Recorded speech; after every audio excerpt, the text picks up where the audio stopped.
आज दुसऱ्या दिवशी जंतर मंतरवरती पुन्हा आंदोलन सुरू झालेले आहे। कालच्या हिंसक आंदोलनानंतर दिल्ली पोलिसांनी संध्याकाळी 5 वाजता जंतर मंतर रिकामं केलं होतं। मात्र आंदोलन रात्री 11 वाजेपर्यंत पुन्हा एकदा आंदोलक एकत्र आले। आजही हे आंदोलन संसद मार्च काढण्याची शक्यता आहे। केंद्रीय शिक्षण मंत्री धर्मेंद्र प्रधान यांचा राजीनामा मिळेपर्यंत आंदोलन सुरूच राहील असा निर्धार त्यांनी केलेला आहे। आम्ही जंतर मंतरवरनं हटणार नाही असा इरादाच आंदोलक बोलून दाखवत आहेत।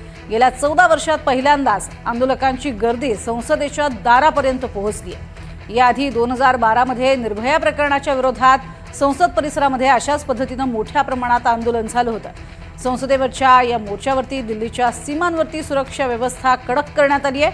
अतिरिक्त पोलीस दलही तैनात करण्यात आले आहे। तर प्रत्येक वाहन आणि संशयित व्यक्तीची तपासणी देखील पोलिसांकडून केली जाते।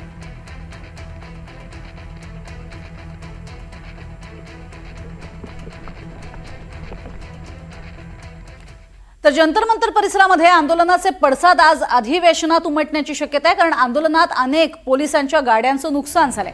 संसद परिसरामध्ये देखील हिंसाचार उफाळला होता। केंद्र सरकार आज संसदेत आंदोलनासंदर्भात निवेदन देण्याची शक्यता आहे। तर दुसरीकडे अधिवेशनाच्या पहिल्याच दिवशी विरोधकांमुळे लोकसभेसह राज्यसभा अनेक वेळा तहकूब करण्यात आली होती। आज देखील विरोधक गदारोळ घालण्याची शक्यता आहे। मात्र आजच्या या संपूर्ण संसदेच्या दुसऱ्या अधिवेशनाच्या कार्यकाळामध्ये काही महत्त्वाचे मुद्दे उपस्थित केले जातात का, आंदोलनासंदर्भात नेमकी काय भूमिका मांडली जाते हे देखील पाहावं लागेल। आणि या संदर्भात नाना पटोलेंनी नेमकं काय म्हटलंय पाहूया। आणि राज्यकर्त्यांनी राज्याचं काम करायचं असं, त्याला छत्रपती शिवाजी महाराजांचं आपण सगळं इतिहास पाहिला तर तुम्हाला तेच पाहायला मिळत आहे। पण अलीकडे काही संत